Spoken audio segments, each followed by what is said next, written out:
Kudus yang baik. Kami bersyukur Tuhan pagi hari ini Tuhan memberi kesempatan kepada kami semua untuk bersama-sama dengan umat Tuhan di ruangan doa ini untuk memuji, menyembah, meninggikan nama Tuhan, bersyukur atas kasih setia Tuhan yang sudah menyertai kami sepanjang tahun 2023 hingga hari ini Tuhan, di tahun yang baru pada ibadah kami hari ini Tuhan masih memberi kesempatan kepada kami. Itulah anugerah, kemurahan Tuhan yang luar biasa kepada setiap kami Tuhan. Sebab itu Tuhan, ampuni setiap dosa kesalahan kami, ampuni kalau kami sempat buta dan tuli Tuhan untuk tidak bisa melihat keagungan Tuhan dan anugerah Tuhan yang begitu besar kepada hidup kami. Dan saatnya kami mau dituntun oleh kebenaran firman Dia Tuhan. Kuasai hati, pikiran kami Tuhan, bahkan seluruh kehidupan kami, supaya kami fokus yang hari ini kepada firman-Mu. Dan terima kasih untuk anakmu Stephen yang sudah Kau percaya Injil-Mu. Kami percaya Tuhan, bukan dengan kekuatan dagingnya maupun keinginannya, tapi hanya oleh karena kuasa Roh Kudus yang memimpin anakmu Stephen ini Tuhan, sehingga biarlah hanya kemuliaan-Mu saja Tuhan yang kami tinggikan dan kami agungkan. Berbicaralah Tuhan, kami siap merespon dan mendengar firman-Mu. Haleluya, amin.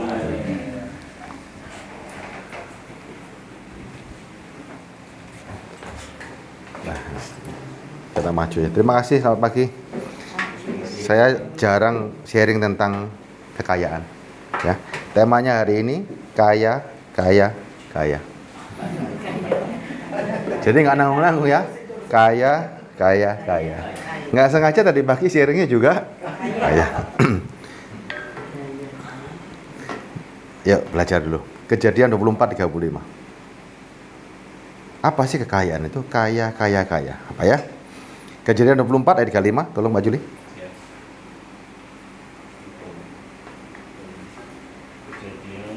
Kejadian 24:35. 24:35 ya.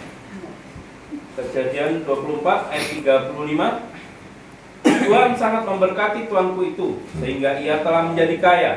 Tuhan telah memberikan kepadanya kambing domba dan lembu sapi, emas dan perak, budak laki-laki dan perempuan, unta dan keledai.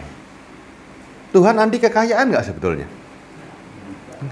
Dia pasti bisa berikan kok. Perjanjian lama Abraham diberkati, ya. Tapi nggak boleh berhenti cuman dengan begini. Oh, Abraham diberkati sehingga ini kekayaan paling penting, ya. Abraham diberkati, aku juga harus diberkati. Kan gitu biasanya. Oh, ada ayatnya ini. Tuhan nggak benci dengan kekayaan, ya. Tapi ada sebuah peralihan, ya. Makin hari makin bagaimana ini? Yuk. Ulangan 8 ayat 17. Kita hari ini keliling dari Kejadian sampai Wahyu, ya, kita keliling. Ulangan 8:17. Ulangan 8 ayat 17. Maka janganlah kau katakan dalam hatimu, kekuasaanku dan kekuatan tanganku lah yang membuat aku memperoleh kekayaan ini. Terus 18. Tapi haruslah engkau ingat kepada Tuhan Allahmu, sebab Dialah yang memberikan kepadamu kekuatan untuk memperoleh kekayaan, dengan maksud meneguhkan perjanjian yang diikrarkannya dengan sumpah kepada nenek moyangmu seperti sekarang ini. Kenapa di kitab Ulangan ditulis? Ya. Maka jangan kau katakan dalam hatimu, kekuasaanku dan kekuatan tanganku yang membuat aku memperoleh kekayaan ini. Kenapa sampai ada firman muncul? Jangan sampai kau katakan dalam hatimu bahwa karena kekuatan dan kekuasaanku, aku ingin kekayaan ini. Kenapa? Dulu Allah memberikan kepada Abraham. Kemudian di Ulangan Musa mengatakan, jangan kau katakan dalam hatimu, kekuasaanku dan kekuatanku, tanganku yang memperoleh kekayaan ini. Kenapa ada firman seperti itu? Ternyata sudah mulai geser. Kalau sampai dikatakan bahwa ada, berarti hari itu ada nggak orang yang merasa bahwa aku memperoleh kekayaan karena jeribayaku? Kalau nggak ada orang yang sombong seperti itu, nggak mungkin firman ini keluar. Ketika firman disampaikan, berarti ada yang mulai melenceng. Tuhan yang memberikan kekayaan pada Abraham. Pada waktu di kitab Ulangan ditulis, jangan sampai engkau sombong yang mengatakan bahwa ini kekuatan dari diriku. Bisa nggak orang punya kekayaan dari kekuatan dirinya? Bisa kan? Tuhan mau saingan nggak kira-kira? Tuhan mau saingan nggak? Hah? Nggak mau. Tuhan tidak akan mau saingan. Ya. Dari awal Tuhan itu mau manusia diberi kekayaan. Nih, Abraham dikasih, diberkati. Enak. Dalam masanya orang akhirnya bisa sombong. Aku punya kekuasaan, aku punya kepintaran. Sehingga dia merasa ini nggak ada Tuhan, ini berkat aku. Tadi kita di-sharing di mobil, ada temannya Pak Ming juga, hari ini sangat kaya. Tapi dia bilang kekayaannya mungkin hari ini bukan karena Tuhan. Ya. Tetapi ayat 18-nya, tetapi engkau ingat kepada Tuhan Allahmu, sebab dialah yang memberikan kepadamu kekuatan untuk memperoleh kekayaan dengan maksud meneguhkan perjanjian yang diikrarkan dengan sumpah kepada nenek moyangmu sampai sekarang ini. Makanya waktu Yesus dia berpuasa di padang gurun, yang mencobai siapa? Yang menawarkan hal yang sama siapa? Iblis. Inilah yang paling, ini loh, masa ini banyak orang yang lewat. Ya, Tuhan nggak mau bersaing. Dia tidak mungkin mau bersaing dengan kekuatan lain. Kalau dalam hal kekayaan berarti yang bisa membuat orang kaya, Tuhan juga bisa. Kekuatan dan kekuasaan bisa nggak? Bisa. Setan, terlebih setan bisa nggak? Bisa. Makanya fokusnya berubah Tuhan. Ya, Tuhan berubah dan makin banyak di perjanjian lama peringatan-peringatan. Amsal 11:28. Allah pernah memberikan itu tidak salah, ya. Tapi makin hari makin diperingatkan. Amsal 11:28. Amsal 11 ayat 28. Siapa mempercayakan diri kepada kekayaannya akan jatuh, tetapi orang benar akan tumbuh seperti daun muda. Mulai sekarang beralih. Perubahan fokus mulai diberitahu sama Tuhan. Dicatat oleh di Amsal 18 ayat 10. Jadi terus menerus, ya. Amsal 18 ayat yang ke-10. Ya. Nama Tuhan adalah menara yang kuat. Kesanalah orang benar berlari dan ia menjadi selamat. Nama Tuhan adalah menara yang kuat. Kesanalah orang benar berlari dan selamat. Sudah mulai terus nih. Mulai diperkenalkan bahwa yang lebih penting adalah keselamatan. 11-nya. Kota yang kuat bagi orang kaya ialah hartanya, dan seperti tembok yang tinggi menurut anggapannya. Kota yang kuat bagi orang kaya adalah hartanya. Seperti tembok yang tinggi menurut firman atau anggapannya. Nah, ya kan? Sudah mulai dipecah sama firman nih. Mulai diperingati, ya. Pengkhotbah 5 ayat 9 atau 10 Pak Juli. Tempatnya Pak Juli 10 mungkin, 9 ya. Ya, kita keliling nih, kita bedahi satu persatu. Firman-firman sudah mulai mengatakan, ya. Pengkhotbah 5 ayat 9, siapa mencintai uang tidak akan puas dengan uang, dan siapa mencintai kekayaan tidak akan puas dengan penghasilannya. Ini pun sia-sia. Ya. Pengkhotbah, siapa yang nulis pengkhotbah? Salomo. Kalau kita yang ngomong misalnya ini, saya jangan percaya. Yang ngomong Pak Joni jangan percaya. Yang ngomong Pak Juli jangan percaya. Tapi yang ngomong ini punya duit nggak? Raya. Hah? Kalau yang ngomong saya jangan percaya. Ya, yang ngomong Pak Joni jangan percaya. Yang ngomong Pak Fernando jangan percaya. Tapi kalau yang ngomong, yang nulis ini Salomo. Punya duit nggak Salomo? Punya toh? Banyak nggak duitnya? Dia katakan apa? Siapa mencintai uang tidak akan pernah puas dengan uang. Siapa mencintai kekayaan tidak akan puas dengan penghasilannya. Ini pun nggak dikatakan ini berkat, ini pun sia-sia. Artinya sia-sia itu apa? Nggak ada gunanya. Padahal Abraham diberkati oleh harta. Abraham diberkati, Musa ngomong, jangan sampai kamu bangga dengan kekuatan dan kekuasaanmu, bahwa kamu bisa memperoleh kekayaan. Berarti sudah ada kekuatan lain. Diri kita bisa dapat kekayaan. Iblis pun juga bisa menjanjikan kekayaan. Tuhan nggak mau bersaing kalau seperti itu. Ya, nggak mau, dia mau bersaing. Makanya selalu ada perubahan fokus, perlahan selalu ada, ya. Ayat 13-nya Pak Juli. Ayat 12 Pak Juli. Ayat 12. Ada kemalangan yang menyedihkan kulihat di bawah matahari. Kekayaan yang disimpan oleh pemiliknya menjadi kecelakaannya sendiri. Bayangkan loh. Kekayaan yang disimpan bisa menjadi sesuatu yang mencelakakan. Bayangin ya, ada kemalangan yang menyedihkan. Ini kemalangan yang menyedihkan loh. Uang itu dicari, susahnya setengah mati, disimpan jadi malapetaka.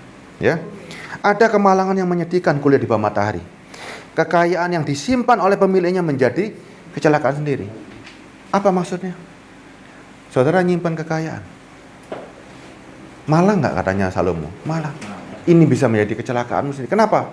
Fokusmu berubah. Banyak orang begitu kaya, seperti tadi. Menurut anggapannya, hartanya adalah kota yang kuat. Nah, ini nggak disadari. Hari-hari coba, orang tua punya kekayaan besar, anaknya 10. Yang terjadi apa? Rebutan.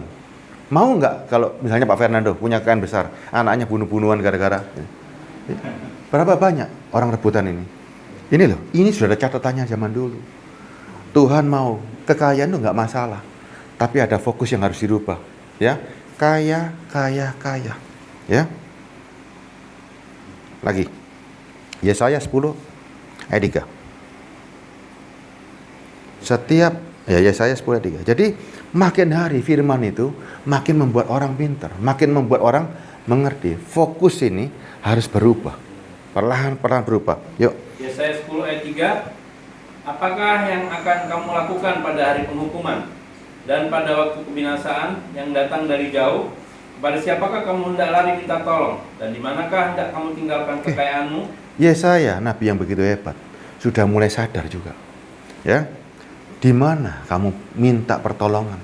Kalau fokusmu cuman harta. Kalau dikatakan begini, waktu hari penghukuman, bisa hari kematian, bisa hari kedatangan Tuhan yang kedua. Siapa yang sanggup menolong? Duit? Bisa nggak? Nggak bisa. Selagi hidup kita mungkin butuh duit untuk berobat, tapi waktu engkau mati, siapa yang bisa? Bisa jual beli sama Tuhan, Tuhan, duitku masih ada di Pak Fernando, bayarnya di Pak Fernando ya? Nggak bisa. Nggak bisa. Ya, sudah harus mulai dibawa kepada kesadaran, mulai fokusnya beralih. Ya, nanti kaya seperti apa yang Tuhan mau? Ya, seperti Abraham kah? Seperti orang Israel kah? Atau seperti standar yang Yesus mau? Ya, Yesus juga menjanjikan kekayaan. Ya, kekayaan yang bagaimana? Kaya masa lalu, kaya masa di perjanjian lama, dan kaya di perjanjian baru. Kita lihat bedanya nanti. Ya, perjanjian lama kayanya itu pasti materi.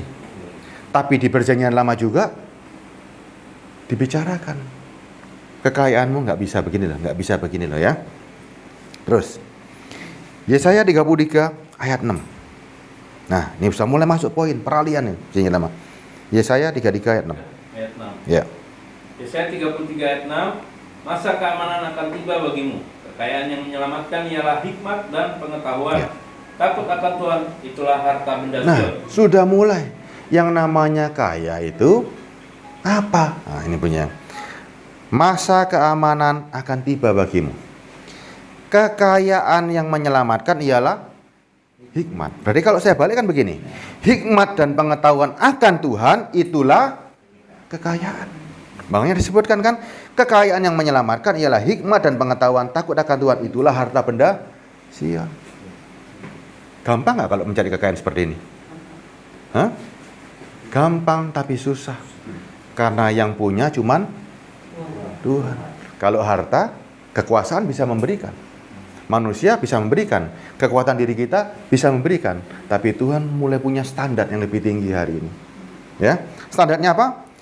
Hikmat dan pengetahuan takut akan Tuhan. Itu hanya bisa dari Tuhan sendiri. Nggak mungkin kita bisa dapat seperti ini ya. Apalagi hikmat tersebut membuat kita diselamatkan. Siapa yang bisa memberi keselamatan? Tuhan. Nggak ada. Pak Fernando bisa beri keselamatan? Nggak bisa. Saya? Nggak bisa. Ibu juga nggak bisa. Tuhan sendiri yang bisa memberikan keselamatan. Nah, ini perlu hikmat. Perlu pengetahuan untuk mengetahui siapa itu Tuhan ya. Makanya itulah harta benda Sion. Harta benda Sion itu adalah Gunung Sion. Gunung yang dijanjikan sama Tuhan, di mana Tuhan ada di sana pada hari itu ya. Kemudian Yesaya lagi catat, Yesaya 45 ayat 3. Ini semua nabi-nabi hebat. Yesaya Ya. 45 ayat 3. Aku akan memberikan kepadamu harta benda yang terpendam dan harta kekayaan yang tersembunyi, supaya engkau tahu bahwa akulah Tuhan Allah Israel yang memanggil engkau dengan namamu. Oke. Hartanya sudah mulai mengerucut lagi. Aku akan memberikan kepadamu harta benda yang terpendam dan harta kekayaan yang tersembunyi, supaya engkau tahu bahwa akulah Tuhan Allah Israel yang memanggil engkau dengan namamu. Harta benda yang terpendam dan kekayaan tersembunyi apa ini sekarang? Kalau hanya uang, dia nggak mungkin terpendam. Kalau hanya kekayaan yang bisa dilihat, nggak mungkin tersembunyi. Arti tersembunyi dan terpendam betul-betul tidak bisa ditemukan oleh manusia. Yang bisa membuat harta itu muncul, menjadi kelihatan hanya Tuhan. Ada perubahan fokus. Ya, bisa ikuti ya? Yesaya udah catat. Yesaya itu nabi yang luar biasa loh. Dia memberikan peringatan-peringatan dan nyambung lagi. Yeremia, ya. Yeremia 9:23. Karena apa? Kalau orang terjebak dengan hanya kalimat kaya, tanpa mengerti apa itu kekayaan, saudara akan muter. Ada 3 yang bisa memberikan kekayaan: Tuhan, diri sendiri, dan iblis. Ya, makanya Tuhan nggak mau disaingi. Ngapain? Yeremia 9:23. Yeremia 9 ayat 23, beginilah firman Tuhan, janganlah orang bijaksana bermegah karena kebijaksanaannya. Ya, terus. Janganlah orang kuat bermegah dengan kekuatannya. Janganlah orang kaya bermegah dengan kekayaannya. Nah, kan semua mulai nyambung firman ini. Ya kan? Semua firman mulai nyambung. Berarti ada sesuatu yang sangat berbahaya yang ada di orang-orang Israel pada zaman dulu. Orang Israel menyembah Tuhan sudah bukan mencari keselamatan, dia sudah mulai mencari berkat. Tapi nabi-nabi juga memperingatkan. Ayat 24-nya. Tetapi siapa yang mau bermegah, baiklah bermegah karena yang berikut, bahwa ia memahami dan mengenal aku, bahwa akulah Tuhan yang menunjukkan kasih setia, keadilan dan kebenaran di bumi. Sungguh semuanya itu kusukai. Demikianlah firman Tuhan. Nah, siapa mau bermegah, baiklah bermegah karena yang berikut, bahwa ia memahami dan mengenal aku. Nah, ini loh harta kekayaan yang sesungguhnya. Bagaimana mengenal, ya, dan memahami Tuhan. Ini janji yang harus dikejar, harus dikerjakan setiap hari. Ya, terus menerus ini. Tuhan nggak anti dengan kekayaan, tapi Dia mau kita dapat kekayaan yang sesungguhnya, yang tidak ada seseorang pun yang bisa memberikannya. Ya, Perjanjian Lama fokusnya sudah kaya di Abraham sudah mulai berubah. Zaman Yesus, gimana Yesus katakan? Ya, Matius 13 ayat 22. Kan enak nakut begini kan? Tinggal cuman ayat-ayat aja kita keluarkan, semuanya nyambung. Ya, Matius 13 22. Nggak usah kita tambah-tambah yang aneh-aneh ya. Kita cuman ngambil aja, kita gabungan selesai kok. Matius 13 22. Yang ditaburkan di tengah semak duri ialah orang yang mendengar firman itu, lalu kekhawatiran dunia ini dan tipu daya kekayaan menghimpit firman itu sehingga tidak berbuah. Tuhan Yesus pun juga sama nggak dengan yang dikhotbahkan sama yang di Ulangan, yang di Yesaya, yang di Yeremia, sama kan? Di Amsal, di Pengkhotbah sama kan? Tuhan Yesus ngomong, hati-hati loh. Yang bisa menghimpit firman, yang bisa membuat kita nggak kenal sama Tuhan, juga kekayaan ini. Jadi semak duri, ya kan? Nah, diopong katanya nanti. Lukas 6:24. Kenapa Tuhan Yesus langsung to the point? Kepada siapa dia berkata pada hari itu? Lukas 6:24. Lukas 6 ayat 24. Tetapi celakalah kamu, hai kamu yang kaya, karena dalam kekayaanmu kamu telah memperoleh penghiburanmu. Yesus telak nggak kalimatnya? Celaka kamu yang kaya, karena kamu, hai kamu yang kaya, karena dalam kekayaanmu kamu telah memperoleh penghiburanmu. Nah, fokusnya orang di sini kan? Kita kepingin kaya karena apa? Kepingin tenang, kepingin dapat penghiburan, kepingin, wis pokoknya kekayaanku, aku kalau kaya, orang akan memandang diriku. Pokoknya aku bisa mendapat segalanya dari kekayaan. Tuhan bilang apa? Hai yang kaya, ya, celaka kamu. Karena dalam kekayaanmu kamu telah memperoleh penghiburanmu. Tuhan melarang nggak menjadi kaya? Tidak. Tapi fokusnya, kaya yang bagaimana yang Tuhan mau. Orang kaya kalau sampai karena kekayaannya dia tidak mengenal Tuhan, seperti tadi, jangan sampai engkau katakan bahwa kekayaanmu dari dirimu sendiri. Karena memang banyak orang seperti itu hari ini. Aku nggak butuh Tuhan kok, ini aku bisa kaya. Dan memang terbukti, tidak semua orang Kristen menjadi kaya secara materi. Orang dunia pun juga kaya-kaya. Ya kan, ada dua kekuatan kan, kekuasaan dan iblis itu sendiri. Ya, Yesus tegas kata kalimatnya. Dan rasul-rasul pun juga sama. Kita lihat sekarang. Roma 11:33. Paulus sebagai rasulnya Kristus juga sama sepaham dan sepikir. Apa sih kekayaan itu? Roma 11 ayat 33. Oh, alangkah dalamnya kekayaan, hikmat dan pengetahuan Allah. Sungguh tak terselidiki keputusan-keputusannya dan sungguh tak terselami jalan-jalannya. Oke. Oh, alangkah dalamnya kekayaan, hikmat dan pengenalan akan Allah. Ini loh, kalau ini dikhotbahkan, kalau ini dicari tiap hari, nggak akan habis-habisnya. Kenapa? Saking banyaknya. Ya, sampai dia bilang gini, sungguh tak terselidiki keputusan-keputusannya dan sungguh tak terselami jalan-jalannya. Karena apa? Untuk mengenal dia, hikmatnya nggak ada batasnya. Ini yang kita cari. Ini yang kita cari. Fokus ini yang kita cari. Kekayaan yang tidak terselami, kekayaan yang sangat-sangat luar biasa. Ya, Paulus tulis surat di Roma, tulis surat juga di Korintus 1 Korintus 1 ayat 5.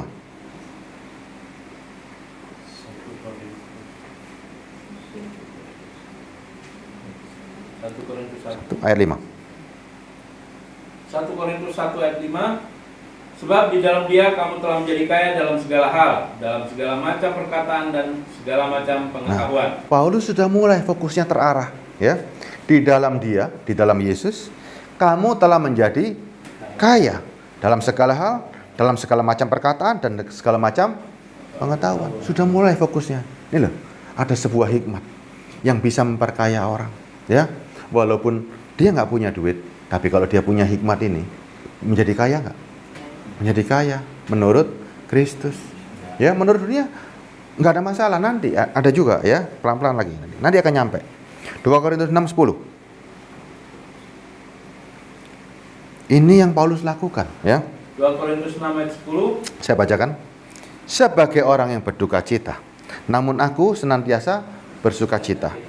Sebagai orang miskin, namun memperkaya banyak orang. Ya, sebagai orang yang tak bermilik, sekalipun kami memiliki segala sesuatu. Loh, bagaimana orang miskin memperkaya orang lain? Bagaimana caranya nih? Yuk, apakah firman Tuhan ini salah? Enggak. Justru perubahan fokus ini. Hari ini bisa nggak? Paulus menyatakan dirinya loh, sebagai orang miskin memperkaya banyak orang. Pak Fernando bisa kan? Ibu bisa kan? Semua orang bisa kan? Gimana cara memperkayanya? Kalau orang miskin memperkaya orang, lebih kaya mana? Orang miskin memperkaya orang supaya dia kaya. Yang memperkaya. Berarti apa yang dimaksud ini? Itu loh.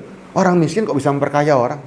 Bahkan Yesus sendiri katakan, ia yang kaya rela jadi miskin. Belum nyampe sana, ini sampai di sini dulu. Ya. Bagaimana Paulus? Sebagai orang yang nggak bermilik, sekalipun kami memiliki segala sesuatu. Lu bayangkan loh, ini kalimatnya susah untuk dicerna. Orang miskin memperkaya orang. Apa yang diperkaya?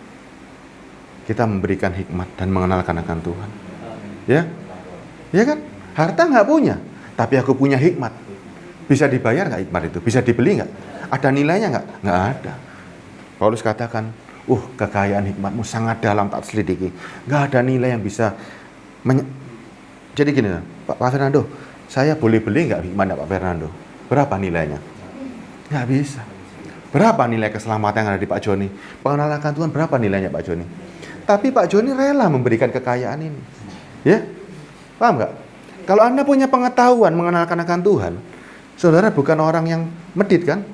Kenal sama Tuhan, kalau diminta orang dikasih nggak? Nggak usah diminta, kita pasti kasih. Itulah maksudnya bahwa aku yang miskin akan memperkaya orang. Makanya kita, ya, umat pilihan Tuhan tidak akan menjadi orang yang kikir, yang serakah. Karena kalau engkau dapat pengetahuan akan firman, pasti semua orang juga akan diberikan, ya. Terus Paulus bilang begini, sebagai orang yang tak bermilik, sekalipun kami memiliki segala sesuatu. Bayangkan loh, aku nggak punya apa-apa, tapi aku duit semuanya. Gimana kalimatnya? Saya nggak punya apa-apa, tapi saya punya segalanya. Kok bisa begitu? Siapakah segalanya ini? Ya kan harus dicari dong. Sebagai orang yang tidak memiliki, tapi aku punya segalanya. Kan ini kan punya ya, kan? Betul ya? Sebagai orang miskin namun memperkaya banyak orang. Dia tegaskan lagi, sebagai orang yang tidak memiliki, namun sekalipun kami memiliki segala sesuatu. Nah, segala sesuatunya ini apa? Ya kan? Dulu emas, perak, onta, yang lain-lain. Beralih fokusnya, segala sesuatunya ini apa? Ini yang kita tawarkan hari ini. Jadi kaya harus kaya yang bagaimana? Kaya zamannya Abraham atau kaya zamannya Yesus? Ya, ini harta yang sesungguhnya. Orang tak bermilik tapi memiliki segala sesuatu. Segala sesuatunya ini apa? Ya. 2 Korintus 8 ayat 7 aja nih. 2 Korintus 8 ayat 7. Ya. 2 Korintus 8 ayat 7. Maka sekarang sama seperti kamu kaya dalam segala sesuatu, dalam iman, dalam perkataan, dalam pengetahuan, dalam kesungguhan untuk membantu, dan dalam kasihmu terhadap kami, demikianlah juga hendaknya kamu kaya dalam pelayanan kasih. Nah, ya. Maka sekarang sama seperti kamu kaya dalam segala sesuatu. Dalam iman, dalam perkataan, dalam pengetahuan, dalam kesungguhan untuk membantu, dalam kasihmu terhadap kami, demikian adalah kamu kaya dalam pelayanan kasih ini. Ternyata ada sesuatu. Ini pun kekayaan. Ya. Ini pun kekayaan, ya. Kaya dalam segala sesuatu, dalam iman, dalam perkataan. Artinya apa? Gimana caranya dapat iman? Gimana perkataan kita bisa menjadi kaya? Pengetahuannya luar biasa dan kesungguhan. Dari mana semuanya ini dapat? Bukan dari kasih. Ini hanya bisa didapat dari Roh Kudus. Nggak bisa orang tanpa Roh Kudus bisa mengasihi tapi palsu. Ya, orang tanpa Roh Kudus nggak mungkin dia punya perkataan dan pengetahuan yang luar biasa. Kasih, ya, tanpa Roh Kudus nggak bisa apa-apa. Karena ini lengkap dalam segala sesuatu. Itulah Yesus dan Roh Kudus. Ya, hari ini tanpa Roh Kudus kita bisa jadi kaya? Nggak mungkin. Paulus katakan, aku miskin, tapi aku bisa memperkaya karena Roh Kudus. Aku nggak memiliki sesuatu, tetapi aku memiliki segalanya. Kalau kita punya Roh Kudus, segalanya nggak? Ya, itu kuncinya. Ya, ada peralihan fokus. Dengan Roh Kudus bisa nggak kita memberi? Bisa. Dengan Roh Kudus kita punya ini nggak? Pengetahuan nggak? Punya. Dengan Roh Kudus kita punya belas kasih nggak? Punya. Ini semua hanya karena satu. Segala sesuatu tadi hanya Roh Kudus. Ya. Terus, ini 2 Korintus 8 ayat 9 yang nyambung yang Yesus tadi ya. Ayat 9, karena kamu telah mengenal kasih karunia Tuhan kita Yesus Kristus, bahwa Ia yang memperoleh karena kamu menjadi miskin, sekalipun Ia kaya, supaya kamu menjadi kaya karena kemiskinannya. Ada lagi perubahan lagi. Karena kamu telah mengenal kasih karunia Tuhan kita Yesus Kristus, bahwa Ia yang karena kamu menjadi miskin, sekalipun Ia kaya, supaya kamu menjadi kaya karena kemiskinannya. Apanya yang ini? Apa yang dimaksud Yesus ini? Ya, Yesus itu kaya akan cinta. Ya, Yesus itu kaya akan cinta. Sekalipun dia punya cinta, dia berikan cintanya semua sampai dia kelihatan seperti miskin. Tapi adakah orang kehilangan cinta ketika dia berikan semuanya? Kita punya cinta. Waktu kita memberikan cinta kepada pasangan kita berikan sebagian atau semuanya? Kalau semuanya kan mestinya hilang dong. Hilang dong, jadi miskin dong. Tapi kan nggak langsung terisi kembali kan. Cinta itu nggak bisa hilang. Walaupun diberikan semuanya selalu ada terus, ngisi terus. Ya, inilah maksudnya. Ya, supaya sekalipun ia kaya, supaya kamu menjadi kaya karena kemiskinannya.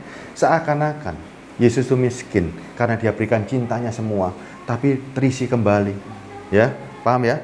Jadi bukan karena Yesus kaya tiba-tiba jadi miskin secara nggak punya duit, bukan. Dia berikan seluruh cintanya untuk kita hari ini. Sehingga seolah-olah dia seperti miskin untuk memperkaya. Kita ini hari ini dapat luapan cinta nggak sama Tuhan? Dapat. Kalau cintanya diberikan semua harusnya kan habis. Kalau itu materi. Tapi ternyata tidak. Ya, Yesus hari ini memberikan semua cintanya. Ya, Dia yang kaya akan cinta. Ya, rela jadi miskin supaya kita jadi kaya oleh karena cinta yang Dia berikan semuanya inilah.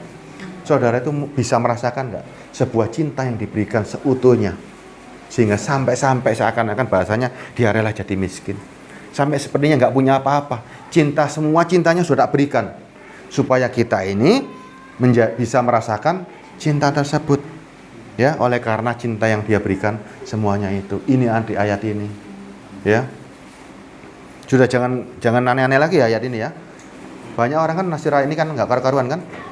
Yesus yang kaya jadi miskin, kita jadi kaya. Bukan. Yesus itu punya kekayaan kasih, cinta yang dia berikan semua untuk kita.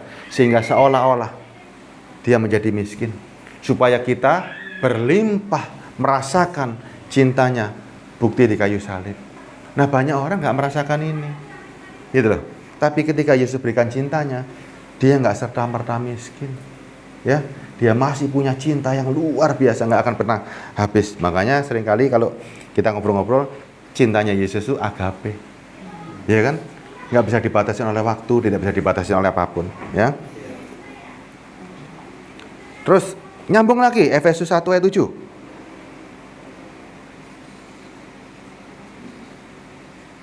Rasul Paulus tulis. Sebab di dalam Dia dan oleh darahnya kita beroleh penebusan, yaitu pengampunan dosa menurut kekayaan kasih karunia-Nya. Ya. 8-nya? Yang dilimpahkannya kepada kita dalam segala hikmat dan pengertian. Mulailah Paulus menerangkan terus. Sebab di dalam Dia, Yesus Kristus, dan oleh darahnya kita beroleh penebusan, yaitu pengampunan dosa menurut kekayaan yang kasih karunia yang diberikan tadi. Menurut kekayaan cinta yang dia berikan tadi. Sudah mulai mengerucut lagi. Ini loh, rasakan cintaku. Lewat apa? Lewat penebusan. Lewat darah yang tercurah untukmu. Ini bukti cintanya yang mau diterangkan sama kita. Ini loh ambilan supaya engkau menjadi kaya, ya. Yang dilimpahkannya kepada kita dengan segala hikmat dan pengertian. Orang tanpa hikmat, tanpa Roh Kudus nggak akan bisa mencapai kekayaan yang Yesus tawarkan, ya. Tanpa Roh Kudus nggak mungkin orang bisa terima kekayaan yang Yesus tawarkan, ya. Yang segalanya itu Roh Kudus. Dari Roh Kudus baru kita bisa menerima apa yang Yesus berikan, ya. Efesus 1 ayat 18, Pak Jeli. Bacakan 18-nya. Efesus 1 ayat 18. Dan supaya Ia menjadikan mata hatimu terang, agar kamu mengerti pengharapan apakah yang terkandung dalam panggilannya, betapa kaya yang kemuliaan bagian yang ditentukannya bagi orang-orang kudus. Dan supaya Ia menjadikan mata hatimu terang, agar kamu mengerti pengharapan apa yang terkandung dalam panggilannya, betapa kayanya kemuliaan bagian yang ditentukan bagi orang-orang kudus. Sudah mulai mengerucut lagi. Apa bagiannya? Betapa kayanya? Ini kalau kita lihat ini, supaya mata hati kita terang untuk mengerti cintanya itu untuk apa, cinta yang dia berikan untuk apa, kekayaan itu untuk apa. Sudah mulai ngerti kan untuk apa ini?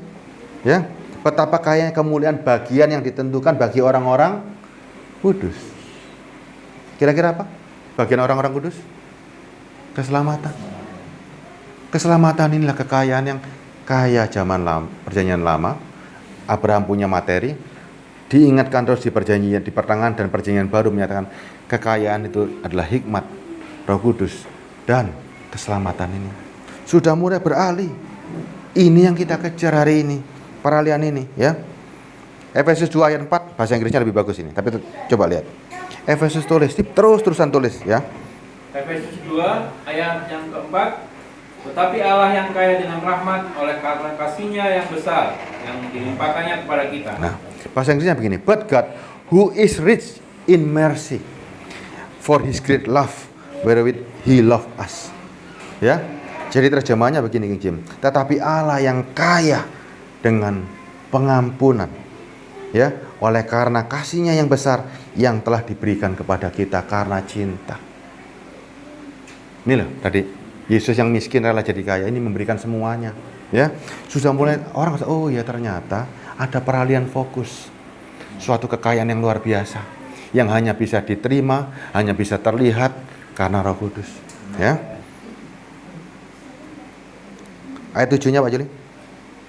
Ayat yang ke-7, supaya pada masa yang akan datang, Ia menunjukkan kepada kita kekayaan kasih karunia-Nya yang melimpah-limpah sesuai dengan kebaikannya terhadap kita dalam Kristus. Nah, supaya pada masa yang akan datang, Ia menunjukkan kepada kita kekayaan cintanya yang berlimpah-limpah sesuai dengan kebaikannya terhadap kita hanya di dalam Yesus Kristus. Berarti Yesus sudah mulai menjadikan dirinya, ini loh harta benda Sion. Ini loh harta benda yang terpendam. Ini loh harta benda yang tersembunyi. Sudahkah kita memperoleh Kristus? Untuk memperoleh pengetahuan Kristus tanpa Roh Kudus nggak mungkin, ya. Ini loh. Efesus 3 ayat 8.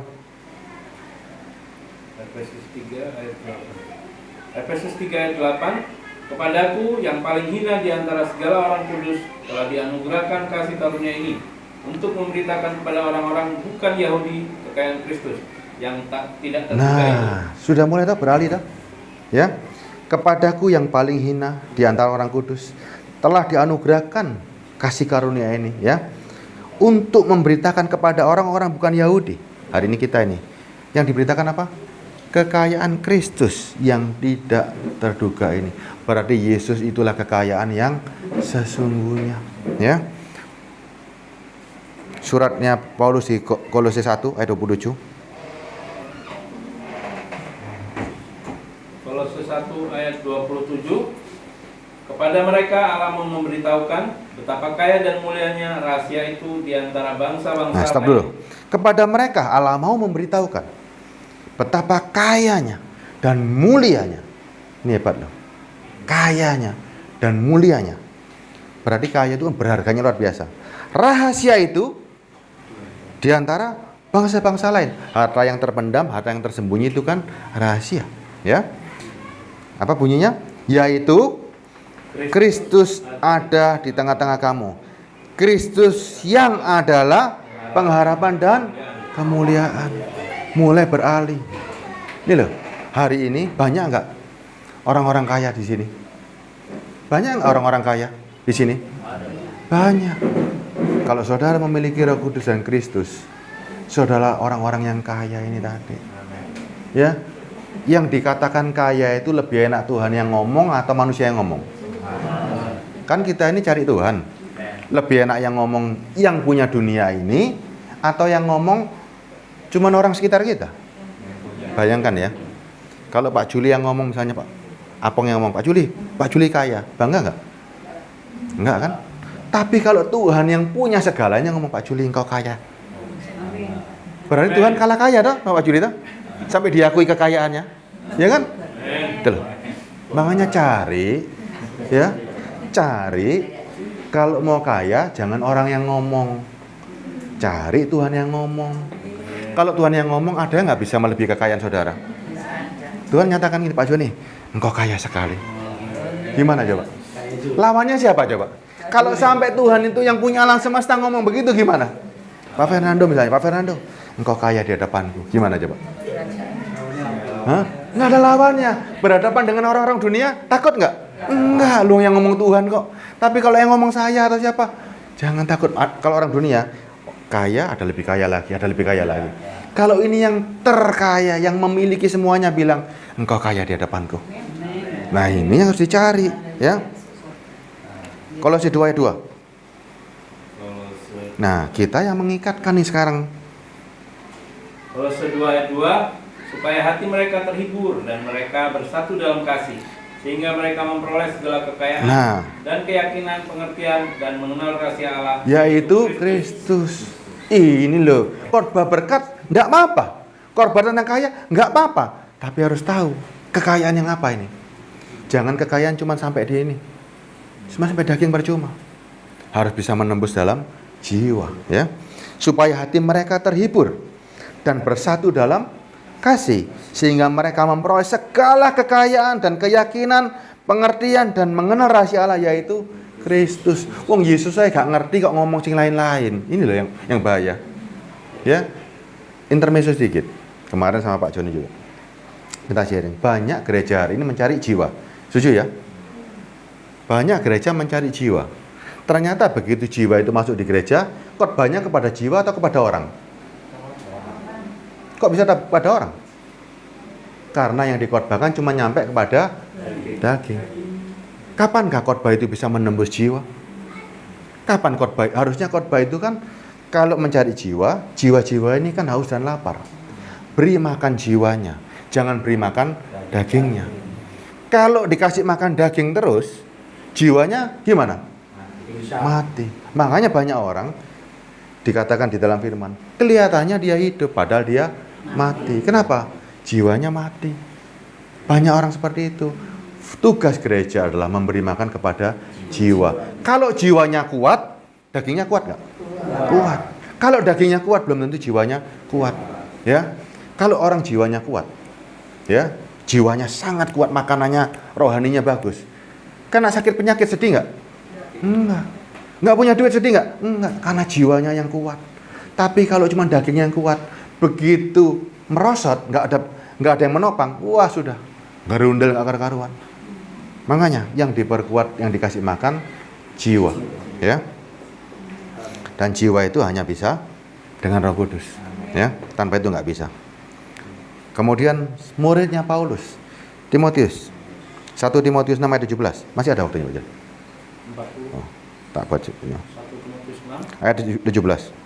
1 Timotius 6 ayat 17. Peringatkanlah kepada orang-orang kaya di dunia ini agar mereka jangan tinggi hati dan jangan berharap pada suatu yang tak tentu seperti kekayaan, melainkan pada Allah yang dalam kekayaannya memberikan kepada kita segala sesuatu untuk dinikmati. Nah, ini kan peringatkan kepada orang-orang kaya di dunia ini agar mereka jangan tinggi hati dan jangan berharap pada sesuatu yang tidak tentu seperti kekayaan. Berarti kekayaan ini nggak bisa dijadikan apa-apa, nggak tentu kok ini. Ini nggak tentu. Ini hanya bayangan, melainkan pada Allah yang dalam kekayaannya memberikan kita segala sesuatu untuk dinikmati. Nah, ini loh kekayaan yang bisa menembus jiwa ini loh. Ini yang murni. 18 ya.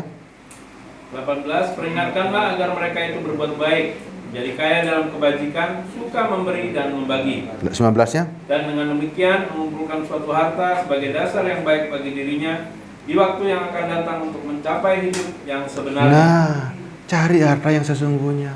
Jangan cari yang nggak tentu tadi. Cari yang pasti. Ya. Sekarang kesimpulannya, Yakobus akhirnya membuat suatu kesimpulan sangat bagus ini. Yakobus 1 ayat 9. Yakobus 1 ayat 9. Baiklah saudara yang berada dalam keadaan yang rendah bermegah karena kedudukannya yang tinggi. Oke. Baiklah saudara yang berada dalam keadaan yang rendah bermegah karena kedudukan yang tinggi. Loh, bagaimana mungkin kedudukan rendah malah disuruh bermegah akan kedudukannya yang tinggi? 10-nya. Dan orang kaya karena kedudukannya yang rendah, sebab ia akan lenyap seperti bunga rumput. Ada suatu posisi yang tukar kan? Ya. Baiklah saudara yang dalam keadaan yang rendah bermegah karena kedudukan yang tinggi, dan orang yang kaya karena kedudukannya yang rendah, sebab ia akan lenyap seperti bunga rumput. Yang satu dari kacamata Tuhan, orang yang rendah.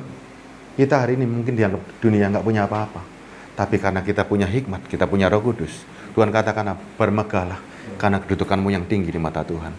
Orang yang kaya disangka orang kaya, Tuhan bilang apa? Kedudukannya itu rendah, nggak ada apa-apanya, ya. Ia akan lenyap seperti bunga rumput. Kekayaan buat Tuhan itu disuruh beli emasnya nggak ada mampu nih. Saya kasih ayatnya ya. Kalau mau beli kebenaran, jangan jual. Amsal 23.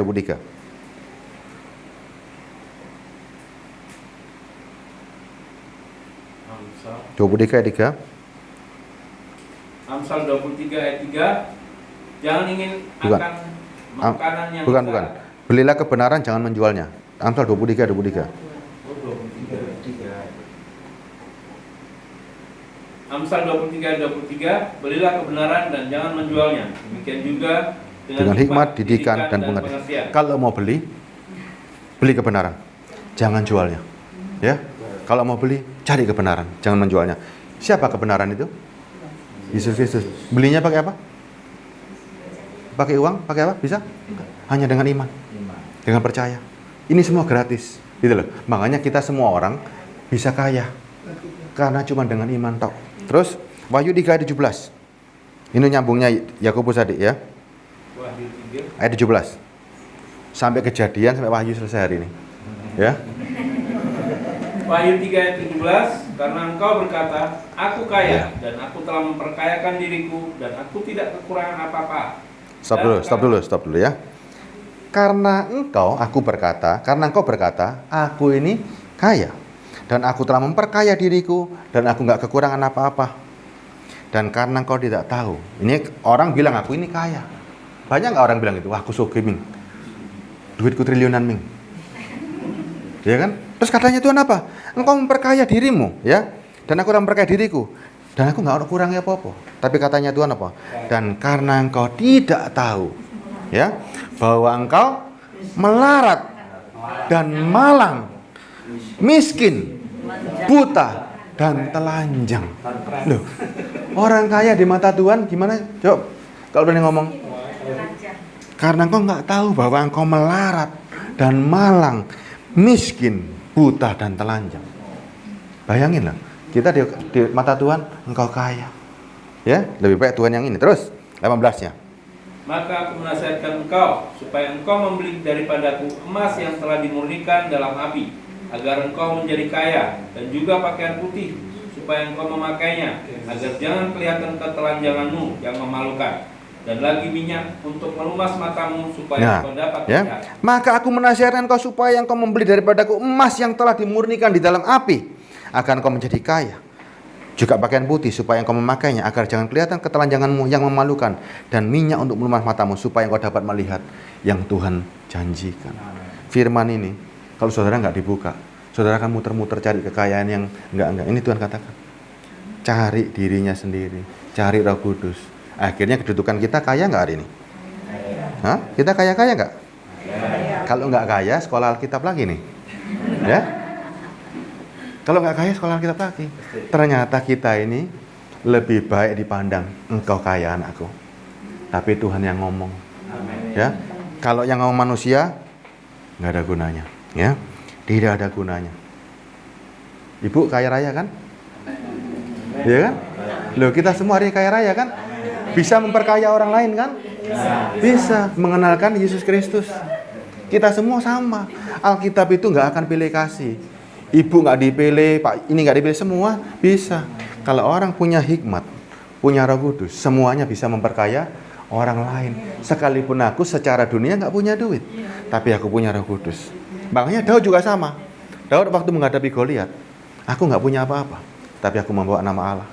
Petrus juga ngomong waktu dia menyembuhkan orang, emas dan perak tak aku miliki, tetapi dalam nama Yesus aku memberikan kesembuhan. Ya kan?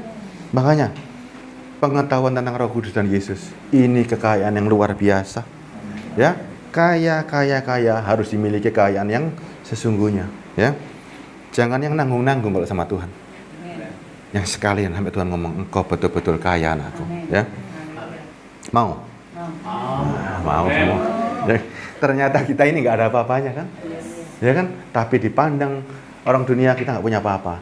Tapi kalau Yesus memandang, engkau sangat kaya anakku. Ya, jiwamu sangat kuat. Ini yang kita cari hari ini, bukan yang lain. Ya, sharing selesai hari ini, kita lanjut untuk bulan depan ya. Apa mau nyanyi satu lagu ya?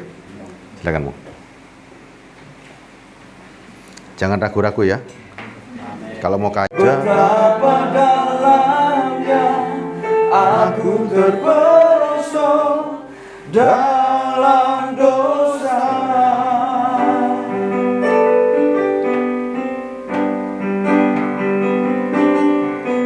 Gerbang maut hanya sejengkal jaraknya. Semua orang tak ada yang sanggup menolong diriku, hanya dirimu, hanya dirimu, hanya dirimu.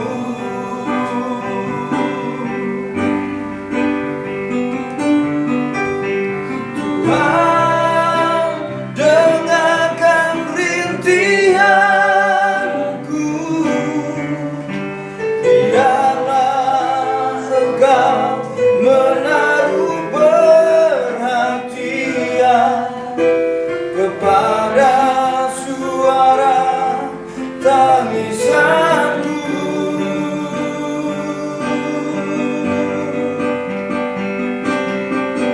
Kasihani aku ya Tuhan, ampuni aku ya Allahku. Jangan ingat dosa-dosaku, telah aku merasakan belas kasihan-Mu.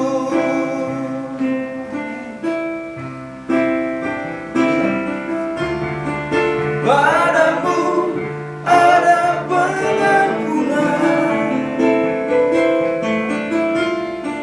padamu ada pengharapan, padamu ada pembebasan.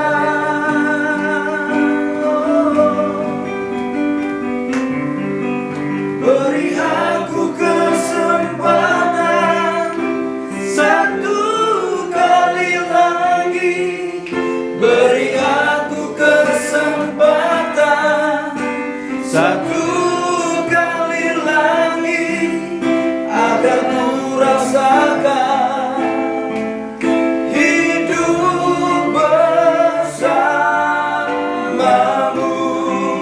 Beri aku kesempatan, beri aku kesempatan satu kali lagi, beri aku kesempatan satu kali lagi, agar ku rasakan hidup bersamamu.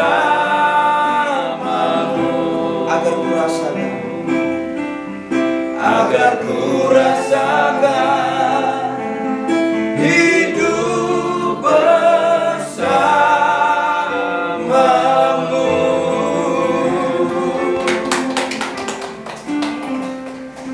Bapa di surga, beri kami kesempatan satu kali lagi, karena kami sudah mengenal kebenaran-Mu. Kami kaya di mata-Mu Tuhan, karena Bapa memberikan Roh Kudus. Sekarang tugas kami untuk memperkaya orang lain. Terima kasih Bapa, bimbing kami dari hari ke hari. Jangan biarkan kami terlena oleh kekayaan yang semula, tapi kami mengerti apa itu kekayaan bersama-Mu Tuhan. Hikmat-Mu sangat dalam dan luas, tidak akan pernah terselami kalau kami tak memiliki Roh Kudus. Bapa, berikan kami Roh Kudus, supaya dari hari ke hari kami akan selalu diperkaya, makin hari makin kaya, makin mengerti, makin mengenal siapakah Engkau, sehingga kami Tuhan bisa memperkaya orang lain, dan mereka pun menjadi anak-anak-Mu yang terbaik. Beri kami satu kali kesempatan dan akan kami lakukan dalam hidup kami untuk memperkenalkan kerajaan-Mu Bapa. Terima kasih Bapa, hanya dalam nama-Mu kami bersyukur. Haleluya. Amin.